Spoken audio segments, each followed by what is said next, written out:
My name's Nick. I work for a company called Mobile Squared, and I am your chair for the next hour as we explore, engage, and discuss the rise of carrier billing, sponsored by Fonix.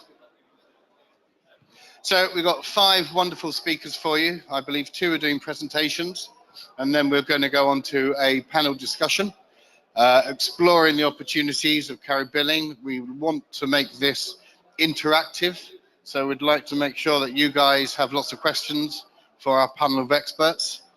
So start thinking of questions now. I will be coming around with the mic, putting it under your nose, and you have to have a question ready. Deal? Brilliant. Don't shake your head. Right, so first up, Rob, if you can come up. I'll let you introduce yourself, your company, and then off you go. All right, lovely. Hello, everybody. My name is Rob Weisz. I'm the CEO of Fonix. We don't have a presentation, but I'm not going to worry about that. So Fonix is a UK-centric mobile aggregator. We are, as you would imagine,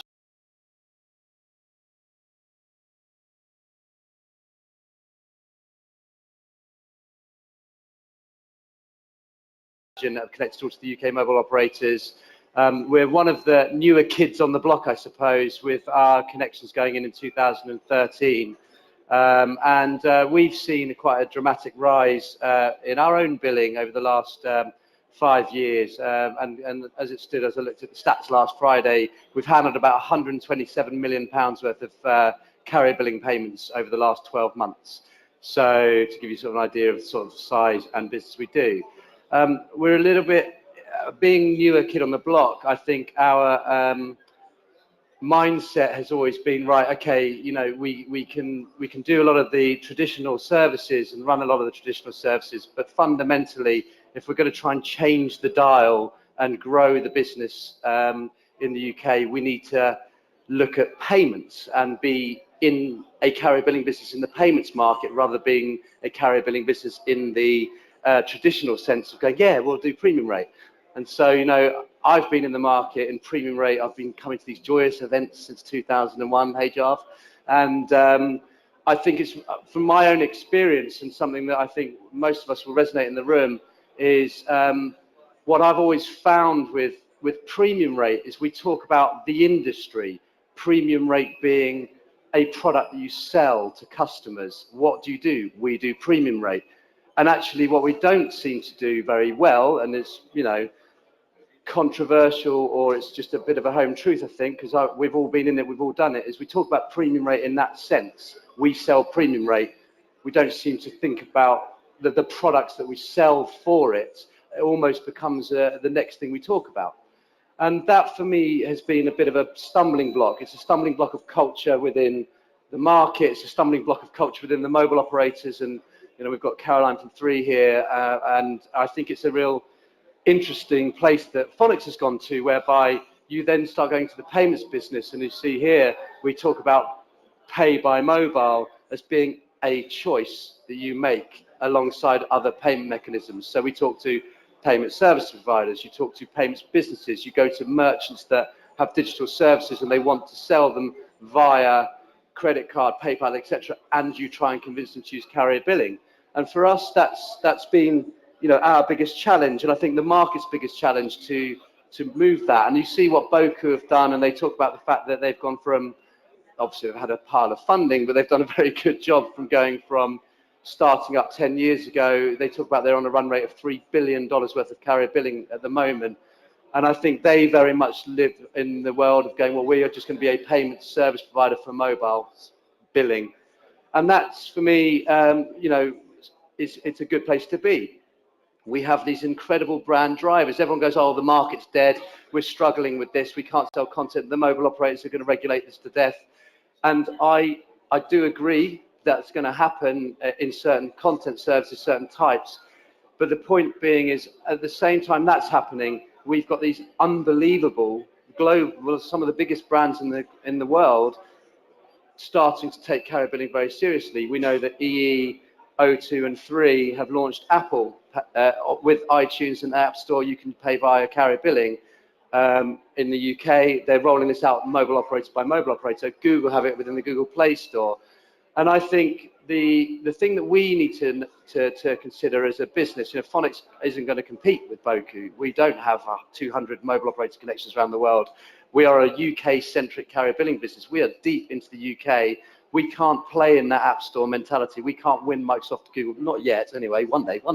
Importantly, we've got to look at that market, what markets can we play in and where can we go? So this is amazing for all of us. The fact that Boku are doing a great job and the fact that they're doing these guys and the Microsofts and stuff like this, EA and whatnot is amazing. Well, what they are wrapping that up. So we need to look deeply as to what we can do. And to be clear, Nick talked about in the AMR, the carrier billing grew by 20% last year, or whatever the number was, Nick, sorry. And I believe there's a good chance it could double this year. We don't know it yet, but what I hear on the block is that, carrier billing will become a monster within the premium rate industry. And it's largely down to these guys. So we've all got to play around in this. So where do we go? Where does Fonix go? And where do I see a real opportunity? In the UK, I've talked about this a bit, and I'm going to just a few market sectors that we very much focus on. And I think it's really important to remember we're not anywhere in this market. Fonix are trying. A few of our competitors are trying, and we are getting there. But in the gaming sector, this is about carrier billing being a payment option within something else. And this is massive for us. I just mentioning earlier, we've got a gaming client that it takes ages because they haven't heard of it. The mobile operators are painful. Sorry, Caroline. And that's what we have to demystify and convince these people that it's a good thing. Yes, the outpayments are expensive. Yes, it takes a while, but the upsides are huge. So what we do in things like gaming is we convince companies you've never heard of, we hadn't heard of, that it's worth doing. Good case in point, one of my clients does about £5 million worth of deposits a month for mainly bingo. It took us about 18 months sales cycle. We got in there, they got very interested immediately, it took 18 months to get it through. They do £5 and £10 top-ups as an acquisition tool when a user comes in. And their mindset is very much like, we must get users to spend real money. That's the way the world works in the gaming industry. 8 months later, we're doing 700 grand a month, and it's growing about 10% a month with these guys. And he calls me and our business Fonix his necessary evil. We are flipping expensive. We pay out really late, but we acquire 30% more customers than he ever had before carrier billing turned up. So from that perspective, I'm down with that. I will play in that market. I will be your necessary evil. And the gaming, online gaming market in the UK is worth 5.1 billion quid. I don't care if we only take 1 to 200 million. But the point being is there is 1 to 200 million pounds worth of payments to be had there. I don't know who else in the UK market is selling carrier billing to the gaming operators, but everyone I speak to has never heard of it. So we're obviously not doing that good a job. Ticketing, the holy grail after PSD2, we must get into the ticketing market. So Fonix has had a couple of interesting forays into this, and I think from our perspective, it was all about let's get some over the line, let's see what it's like, let's experience it. And we've done a couple. We did some Young Frankenstein West End show. We did a deal with 3 actually, so they promoted tickets to go to Young Frankenstein for 20 quid a pop. And that was it was an interesting learning curve. What you realise is the West End theatre is the Wild West of how they do stuff, but it's all good because they're all creative. And then on the other side of the coin, like Cow's Floating Bridge, what Fonix is, and this is just a payment option, it's £1.50 to get across the bridge. No one wants to put their credit card in. And the reality is we do this. Does it drive millions of pounds worth of carrier billing? No. Does it demonstrate there's a real need for it? Absolutely. And they're really happy. They're really pleased. It's going really well. And these are the sorts of markets we must get into. Charity. I spoke a couple of weeks ago at the Carrier Billing Summit in the UK. Last year, there was £77 billion donated by UK people to charities. 77 billion. And of that, 66 billion was people donating. There was corporate stuff, etc., etc. The AMR said there was £37 million done via carrier billing for the mobile donations market last year. 37 million in a £77 billion market. We are failing massively. I mean, it's been going for 10 years. And I turn around to my team in Fonix and go, why aren't we doing £1 billion? Why are we not, as an industry, doing £1 billion? And I think there's a misconception in the market. There's a misconception with the mobile. I keep pointing at Caroline, I will stop doing that. There's a misconception in the market that, and I choose my words carefully, that you've got to give it away for free. That's the problem. The charities want everything for free. Do you think Visa? Do you think PayPal? Do you think those guys charge the charities for donations? They absolutely do. They absolutely do. They make a pile out of it. They take way less than they do in their commercial model, and they change their commercial dynamic.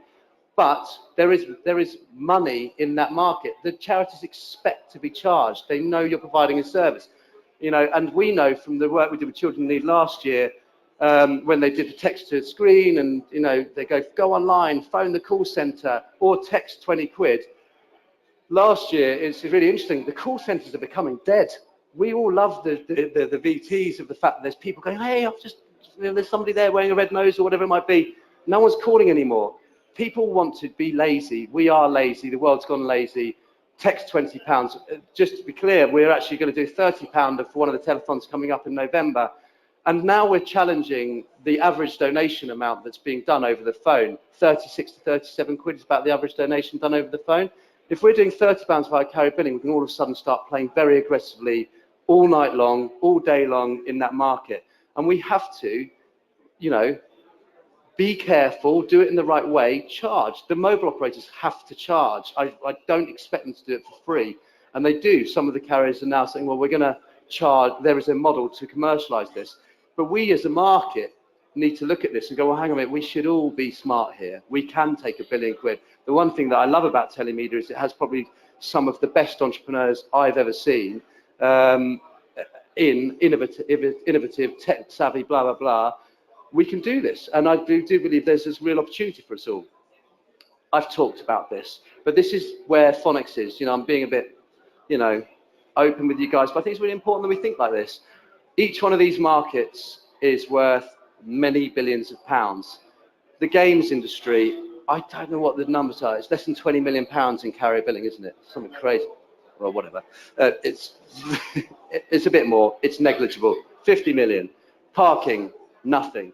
Gambling, 36 million. And media paywalls, there's nothing. I don't know if you guys are aware. I think the stats are something like on the Anthony Joshua Klitschko fight last year. I think Sky sold something like a million £16 subscriptions for the boxing match on the day of the fight. And they don't do an impulsive purchase. It's a ball ache to get it. I think if anybody's done it, it's a nightmare to get it. And for us, for Fonix, for the market, I think we need to start going, well, hang on a minute, let's try and take this. Let's take this market on, because Fonix have done a deal that's going to be announced in a few weeks' time. We've got into this. It's going to be big. I want my competitors to be in it because we can all have a little bit of the 9 billion quid. It's fine, and we should be there and doing that. So what do we want? I think it's about choice. This is really sort of where I believe the market is and where we are. We are not going to compete and kill PayPal and credit card, etc. It's not about that. It's about acquisition. It's about giving consumers choice. The Uber mentality of young people, or people generally these days, we're all lazy, we're all impulsive, we don't want any hassle. That's why we're here. That's why we do what we do, because it's easy and it does these things. And I think there's every opportunity to turn this into a multi-billion-pound market. It's happening already. We just need to make sure we're going deep into those segments.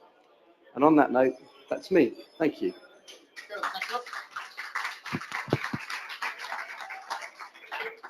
you want to keep these notes? Okay, thanks, Rob. If you've got questions, please hold them for our panel. Frode, would you like to come up? So next up we have Frode. We have to get really close. From Strex, who's going to talk about get competitive with carrier billing, and your presentation. Is it on? It should be. Yes. Okay. Is live for you now. Yep. So, can you hear me? Yeah, perfect. Yes, my name is Frode Alvad. I'm head of product and business development in Strex. Strex is a joint venture owned by the network operators in Norway. So we handle all carrier billing on behalf of the MNOs in Norway. Now I'm going to give you a quick overview on how we see the market. I'm quite happy that World Telemedia actually giving me proof of concept. That this is a photo taken from the latest magazine, because this is what we talk about every day. I'm going to do some short facts about Strex so you understand our setup, and I'm going to go through how to compete, how we compete every day, and competitive advantages, and how to convert more payments. So, Strex facts. Norway is a country with 5.2 million people. We have over 4 million unique customers over the last 3 years on our platform. And this we can do because we are doing most of our business with aggregators. All the usual suspects from Boko, Link Mobility, EcoVox. We have all the aggregators connected to our platform. And we also have merchant agreements with all merchants. We are owned by Telenor, Telia, and Ice. We have an e-money license, so we are prepared for the PSD2 regulations, because PSD2 is going to cap the possibilities for mobile operators on how to say the pricing level. I think it's like 50 euros. That's a maximum that you can charge with the PSD2 regulations. In Norway, we already have like payments that are like FIFA.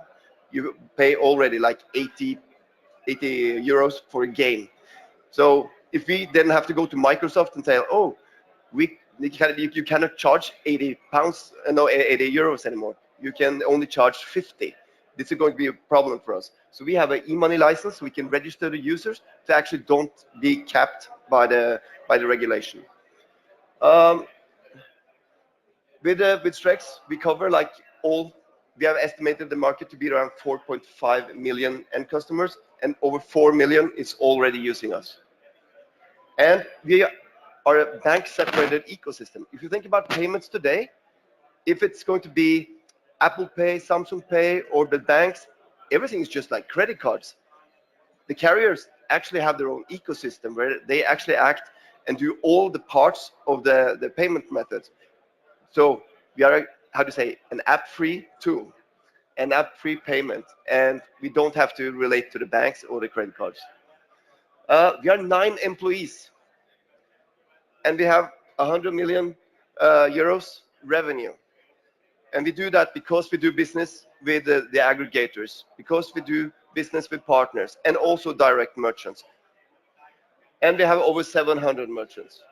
This is some examples on, a lot of these are Norwegian customers, so you won't recognize all of them, but we are huge now within media, like digital newspapers, all these plus subscriptions.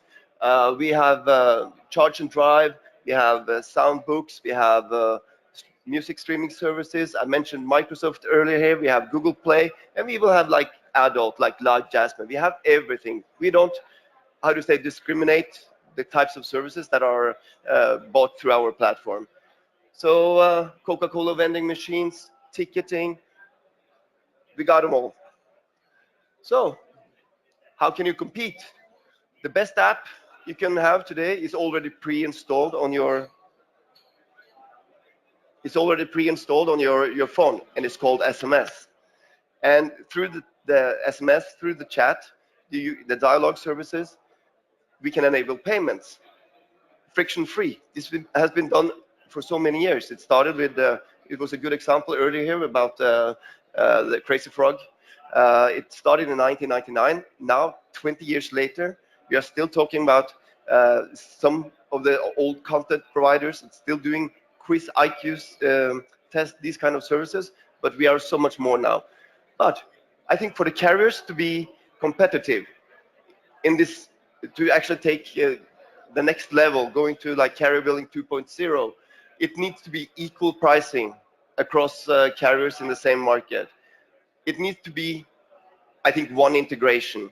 So either carriers should move on and do our kind of setup as a joint venture and put all the functionality, all the business into one company, or they should like have a super aggregators. But this is something that aggregators across the world needs to think about. And we do both partner sales and we do direct merchants. And I think it's important to have both how to say channels for sales, because some merchants will insist on going directly, but for us 9 employees, it's a really good distribution channel that we have with the aggregators today. And we are now moving into handling the transactions even more on our side, so we don't rely on the aggregators to actually making the consent of the end customer. So we have now launched like SMS confirm and one-time password. So when you do a sell transaction towards our platform, we are doing the confirmation on the end customer. And this will decrease the number of customer complaints, and we don't need to have this long customer service dialogue, because we can say to the end customer, yeah, you bought that on Thursday at 9 p.m. There's no discussion. And we can also do pre-authorization of payments, so we can have like click and pay functionality. This means that you can acquire a token from us that you will then use for all future payments. And that token is valid until somebody else has taken over that subscription. This means that we can have subscription models where you have like a yearly subscription, monthly, quarterly, because we know that the token is valid, because we have a simple identification, we have MNO lookup, and we also do lookup towards the DSF, people register.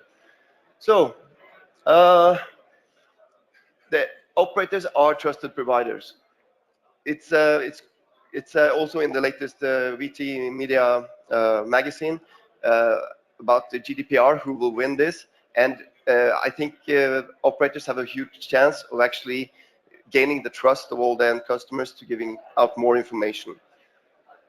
So competitive advantages. Maybe I'm speaking to the choir here, I'm not sure, but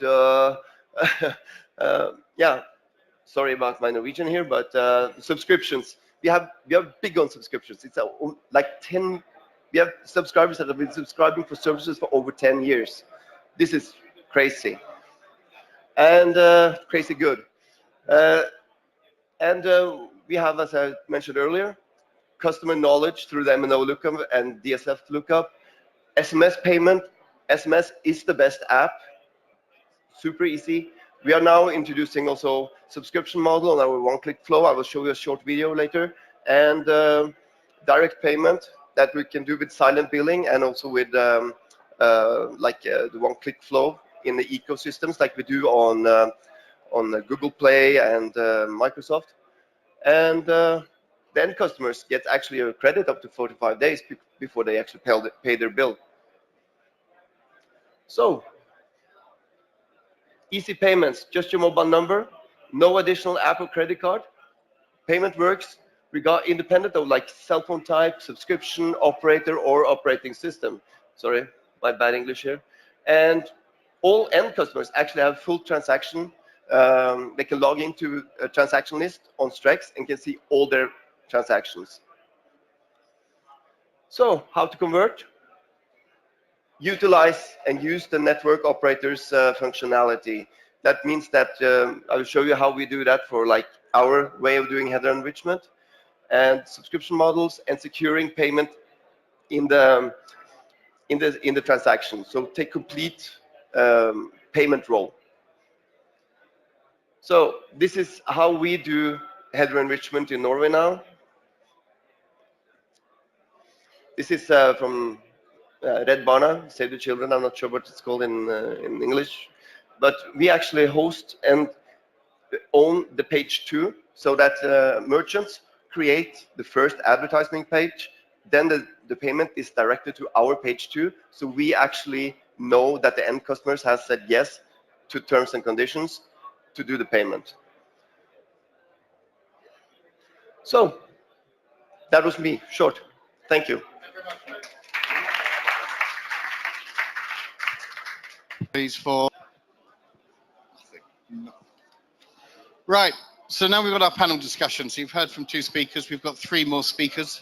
So Caroline, Vladdimir, and Nick, if you can introduce yourselves and very briefly what your company does, and maybe one top-line view that you have with regards to direct carrier billing. That would be great. So Caroline, if we can start with you, and then we shall open with the discussion. It's not on yet. Is it not? Can you switch that on? Sorry. Ah, that's it. So I'm Caroline. I'm from 3UK, one of the mobile network operators. Very pleased to be here. I am the product manager for carrier billing, which involves compliance, analytics, partner managers with the different aggregators that work in the UK. I'm very new to the business, only been around for a year, so it's been a really interesting learning curve. For me, carrier billing is really, really exciting. I had never come across it in the 20 years that I've been using mobile phones, which just shows me that it's not out there enough, and that's a really big hurdle we need to get over. We really need to get it into the mainstream. But 3's ethos is all about free and the fun. It's about allowing our customers to do the things that they want to do. And I see carrier billing as a brilliant way of doing this. We have a very millennial mindset of customers. They're very data savvy, and we as a network massively over-index on carrier billing because we have the sorts of users that are online all the time. So I think we've got a really, really excellent opportunity to get some really interesting services for the future. Thank you. Vladdimir? Hi, everyone. Hello. Yeah. Okay. Hi, everyone. I'm Vladdimir Mitic, coming from Macrokiosk. We are a mobile technology enabler that helps our clients, our businesses, to engage more with their clients using mobile technologies. So basically, we're focusing now to enable companies to access clients through notifications or through payments, to enable them to buy services and everything like that. So yeah, that's part of the topic here is carrier billing. It's one of our main products, and the company is based, was founded in Malaysia. So most of our offices are throughout Southeast Asia, North Asia, and yeah, I'm here to share our experience from this part of the world. And as many people here are saying, yeah, carrier billing is quite a potential globally, because I know myself, even buying my Spotify account, I only bought it when my carrier enabled it. Like, I didn't want to use credit cards for that. So yeah, let's discuss more about it. Thanks. Thank you. And Nick? Yeah. Hi, I'm Nick Daley, Director of Commercial Solutions at mGage. mGage stands for Mobile Engagement. So we enable brands and companies the capability to communicate intelligently through mobile. So we're a UK-based aggregator. Our key features and products are mobile messaging, rich communication services, and mobile payments. So we offer direct carrier billing in both the UK and Netherlands.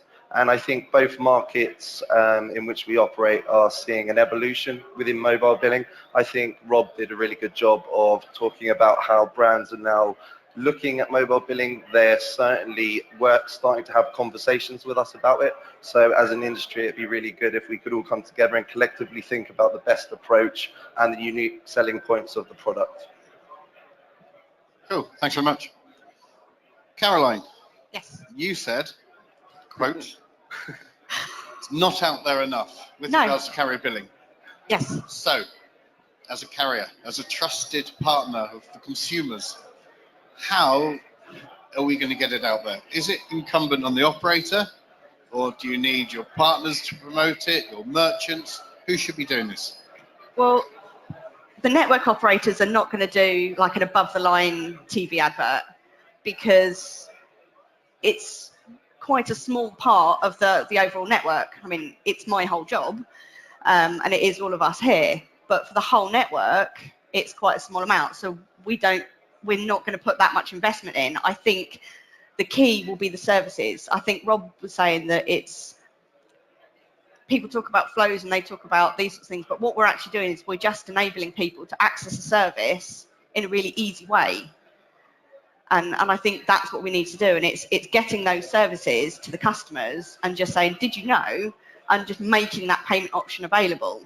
So I think the key is having the right services that our customers want. So how much would you need to generate in revenues for direct carrier billing to become an above the line advertising component of your go-to-market strategy? I don't know, I'd have to ask my marketing team. I take it a lot more. A lot more, yes. Okay. So in terms of driving it, I mean, it's difficult, isn't it? So you've got the payment mechanism there. Yeah. I may have mentioned this at a carrier billing thing a couple of weeks ago, but I'm on EE in the UK. And I know through my work in the industry that EE now offers carrier billing for Apple and iTunes. But, can you hear me okay? But there's no promotion. I have not received any marketing, I haven't received any text or anything to say that actually I don't have to use my credit card, debit card, I can pay on my phone bill. Say that again, Nick. And that's an issue. So how are we going to get it out there? So, okay, so Nick, Rob, what do you need to do? How? Okay, so when you're having your conversations with merchants, what do you tell them? I don't think. Can anyone hear me? Yeah. I do understand that we sit here going, the mobile operator should market it. I get that, but at the same time, I would rather the mobile operators had better systems in place in terms of billing descriptors and customer care, so that actually our job can be getting it to market. Their job is to managing the customer. I don't sit here buying stuff. I bank with Barclays. I don't get pissed off buying something in a shop through the experience with Barclays. Barclays, my bank. It's where my money is. Some of it, I think. But I think, and I think importantly, we all blame the carriers. I think the carriers, sorry, Karen, have an awful lot of work to do. They are, and our challenge is it's not big enough yet. But I'm well aware that Google and Apple walk into mobile operators and they go, there are requirements. If you can do this, we will put tens of millions of pounds worth of carrier billing through you.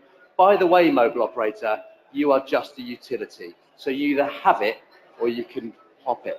And there is a reason why there is some operators in the UK and around the world that don't have Apple and Google, because they're not fit for purpose. And quite frankly, they're going to lose. And I believe it's our job to get it out there. I think it's their job to manage the customer better. And that is a problem. Because I don't ask them, if you say to the man on the street, do you use premium rate? They go, no, it's all a scam. Did you donate on Common Relief? Red Nose Day? Yeah, I did. How did you? I texted in. You're like, oh no, but I don't use premium rate. Well, that's fine. They're doing it. They don't realize that. We all think about all the things you do on your phone. You don't really think about what you're doing. But that's what we should be doing. Frode, did you mention you work with 700 merchants? Okay. How? Through partners, through aggregators. So in terms of kind of the discussions, negotiations that these partners have with you, I mean, is that an easy sell? Because also I think Rob mentioned, it can take up to 12, 18 months, which we know. Okay, but the market in Norway has been really good for many, many years, and the aggregators have been doing a really good job on, developing and creating good systems around our APIs. Now we are taking a little bit, stronger hold on the actual confirmation of the payment. But you were mentioning donation. Donation is huge in Norway. It's easy. People are just like sending in money through the SMS. So our biggest problem is going from like SMS payment to Strex payment, because everything is going to be brand driven when it comes to payments. Apple pays a brand, Samsung pays a brand. So our ecosystem is built on the trust between our setup and the aggregators, and again, we trust them to handle the merchants, both technically, but also to keep them up and running, and also developing the small features that are necessary. So when we are implementing new features, like refund APIs. You can do refunds up to like 6 months through our API. Then we have to do a job with the aggregators to get them to implement this in a good way so that the merchants can be happy and have a, how to say, friction-free service. Okay, thank you. Vladdimir, so you mentioned obviously you've got good insight into the Asian marketplace. The Asian market.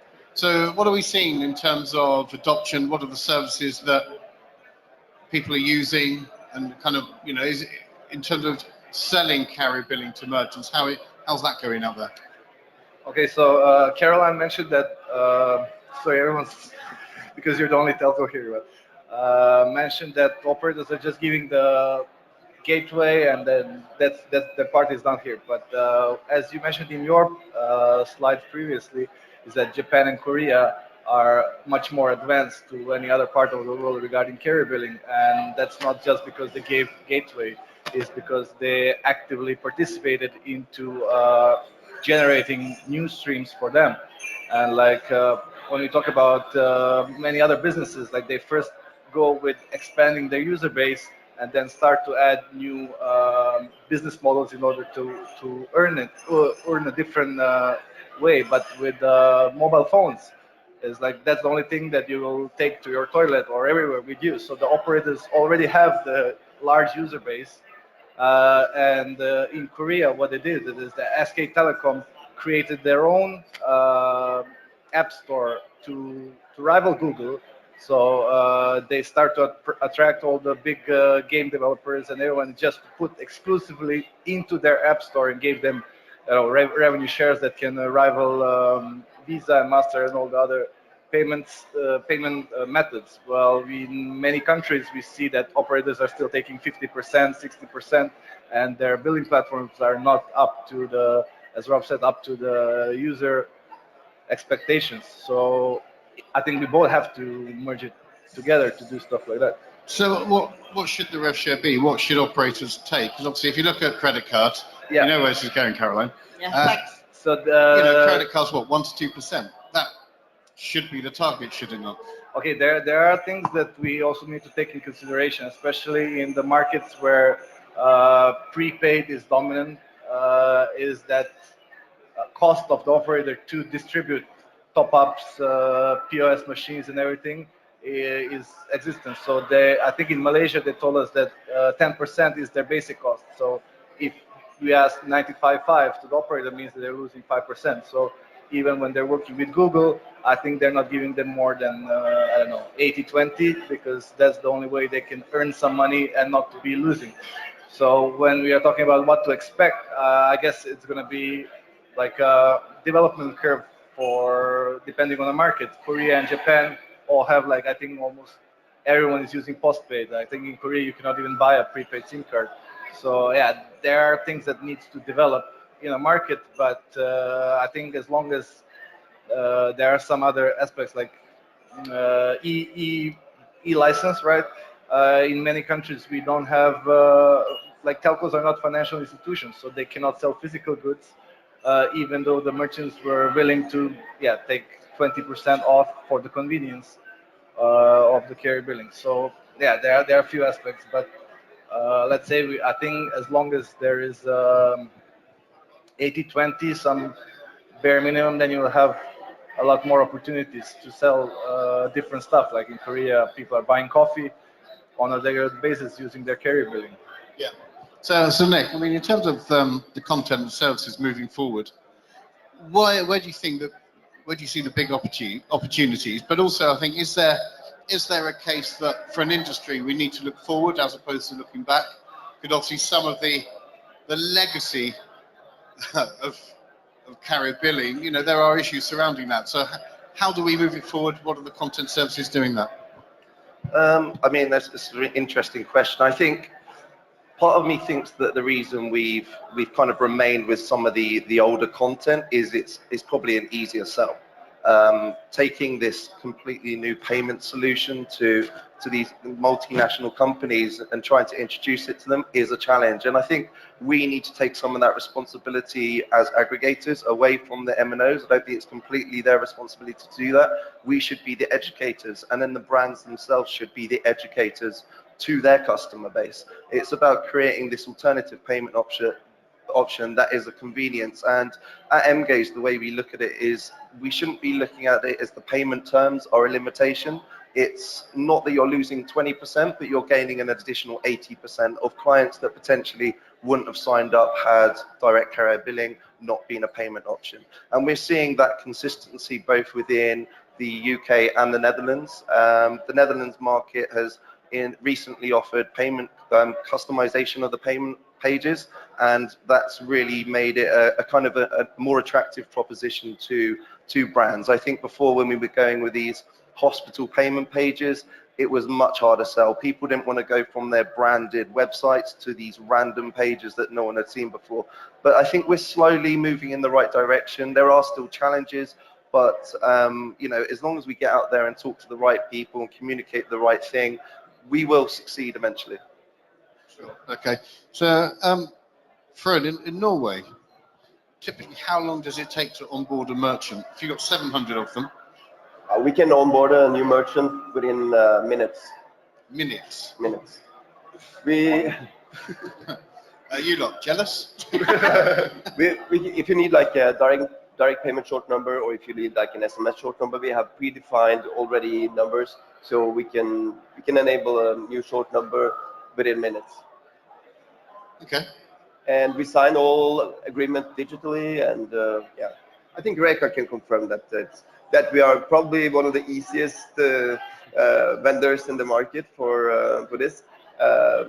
Valentina says to me, I don't need to spend much time on you guys because we do everything on our own. We have like a self-service portal, so the Mopco just logs in and just like types in the merchant, and how to say, the next day we set it up, but we could do it in minutes if it's like a rush case.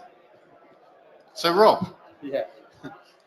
how far are we in the UK from being in a position where you can sign up merchants in minutes? Yeah, a couple of years. Well, I think yeah, I mean, technical integration is technical integration. I think where the brands have a huge amount of responsibility at their end, it is what it is. It's going to take a bit of time, but it's no different, I don't think, to a PSP, whether they're plugging in something else. The challenge comes when you're addressing services that you're not. There is a challenge with, you know, getting some services over the line more quickly. We all know that. But, you know, it's a matter of 2 weeks, I reckon. You know, I mean, is that a problem? You know, is that a problem that it takes a week or two to get integrated and live? Not really.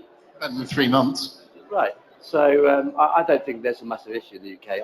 Personally, I don't have people going, "This is terrible. It's taking ages." Yeah. So, Caroline, in terms of your view on PSD2 Yes. and the price caps, so they are, I think you mentioned €50. I think it's about £40. It's £40 per transaction and £240 a month at the moment. Right. PSD2. Okay. So, from your perspective as a carrier, how do you then perceive that? You know, if charity is now going to be able to offer £30 donations, Yeah. that then means that potentially a customer can only spend £10 with you. So it's putting you in quite a difficult position as a carrier. Well, no, because that's per transaction. So you could do lots of £40 transactions in one day, up to your £240. So that's how much you've got to spend in the month. For me, I'm very nerdy. I get quite into my analytics, and the average spend on carrier billing on our network is around £5 to £10. So A month. per transaction. Okay. Per transaction. So we've been looking at it because up to now we've been allowing people to spend about £30. We've been looking at what services are in that new bracket. There aren't loads. So I think that's something we can look at, is expanding out to that. So we've spoken to the likes of your Googles and your Microsoft, who said, actually, we've got these particular things that we know can sell at these price points. For us as a network, it's difficult because those prices are in our contracts. So we have to get contract amendments, we have to get legal involvement. It's a bit of a pain at the moment, but we are allowing people to go up to those £40 transactions, but at the moment for specific services. we as a network are looking at other things. We're looking at e-money, we're looking at on-portal stuff, we are looking at alternatives as well, to allow us as a network to sell at those higher price points. So I have to pick on-portal stuff. So yes. we're going back 10 years. No, we are not. We are going forward. Okay. So for those of you that don't know, 3 has an amazing app which is called 12, which we use as like a customer engagement tool. It has freebies, it has offers, it has adverts, it's targeted to the particular customers. We're starting to use carrier billing to sell through that because it fits really well. So you're in an app and here's an offer. Use carrier billing to complete that journey on your phone, so you don't have to come out of that. So it works really, really well for the right services. But we want to be able to do more in that. We want to be able to sell to our customers directly. We want to keep them in our app because once they start using offers in there, they will use more and it keeps them coming back. So for me, carrier billing fits brilliantly with that because you are doing everything on your handset. You don't want to then have to go and pick your handbag up and get your credit card out. It fits brilliantly. So if we can find ways to expand what we can do within that, that's really where we're looking. Well, I guess Telkom Serbia are launching something similar, aren't they? So yeah. The world of operator portals is returning. In a new form. In a new form and much improved, yes. Yes. And more content. Vladdimir, so for over the next 12 months, from your perspective, what needs to be done for carrier billing so that when we return in 12 months' time, we could all be sitting here and the world is going to be a much different place? Why is that? Okay, so when we are talking to the network operators, 12 months is like a minute in regular life. So I don't know if much can be achieved in that short period, but yeah, we're definitely working with operators in Malaysia and across Southeast Asia to get a new, new channels of payment. So a lot of them are still using premium SMS as their main billing platform, and now we are, as a leader there in that part of the world, we're working with them to enhance that experience to get direct carrier billing into to more users. And then, of course, in that part of the world, love will be much easier and much better in this sense. But globally, yeah, I'm not quite sure if 12 months is enough. Okay, 10 years? No, I'm kidding. So, do we have any questions? Ingrid, can you say your name and company? Hi, I'm Ingrid Silver. I'm at Reed Smith, and I'm probably the only lawyer in the room. So when Carolyn said, oh, and we have to get the lawyers involved, and it's a real pain in relation to PSD2, I couldn't help commenting or asking a question. Rob, in your presentation earlier, you talked about different segments that you considered to present significant opportunities. And in particular, one was ticketing, I think, and you talked about West End shows, which are typically high-end numbers. So how do these PSD2 caps fit into your sort of, I guess, business strategy and perspective and so on? It's a good question. So I think the reality is, so the thing with the Young Frankenstein was really interesting because we absolutely had to cap the amount of tickets. You can't buy 10 tickets. So the reality is, of our little world, unless you go get an e-money license, even with an e-money license though, some of the mobile operators don't want consumers racking up thousands of pounds worth of bills. So the long and short of it is, e-money license or no e-money license, the mobile operators are going, well, if it's a £50 a month phone bill, do you want a consumer in 6 weeks' time getting a £500 phone bill? Probably not. So I believe the market and in ticketing is more about that low cost, high volume. Everything that we talk about is low cost, high volume. I think that's fair to say, right? You know, if any of us are going, oh Christ, we need to bill 100 quid for stuff, we're going to fail. And that's where we've got to go. And I think, you know, when I talk about ticketing, yes, I've done it. We did the Young Frankenstein stuff. Am I going to go back into the West End next week and try to do another one? Probably not. But am I going to try and do a deal with the local council for top up for parking or pay as you go or whatever it might be? Absolutely. And that's where we play as a business and a market. So Nick, In Rob's presentation, he mentioned that the industry has to work together. So the L1s, aggregators, etc., could join forces because the pie is big enough to do that. So how likely is that? And kind of, are you guys doing that now? Is that a conceivable option moving forward? Yeah, we're going for a beer straight after this. I think it's within this sector or vertical, it's very difficult to keep everything under wraps anyway.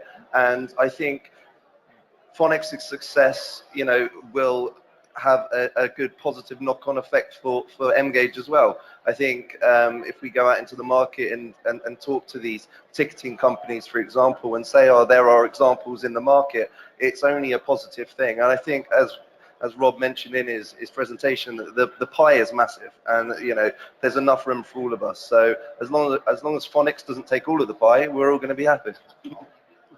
Any more questions? We do. Right, come to you next, Chris. Jim. Hi, I'm Tim Green. I'm a mobile journalist. Rob, you talked about this massive opportunity that you've seen with the games companies, and I've heard in the past that sometimes carrier billing can be used as an acquisition tool, but then the merchant tries to migrate the customer over to cards because of the better payouts. Yeah. So is that the case, and is that a problem in the long term?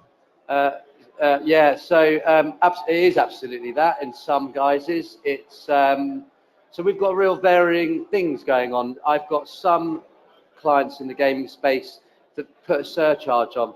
So it's like it's £5 via credit card, or it's £5.50 via pay by your bill, and that's fine, right? A consumer, so long as they know, the consumer has the choice. The consumer chooses to do that, so be it. And we've seen no adverse effect of that, and therefore we're competing. As I think Vladdimir or Nick mentioned, acquisition. If acquisition goes up 30%, but it's cost you 10% more in terms of the transaction amount, the brands go, I can deal with that. That's fine, because it's 30% I didn't have.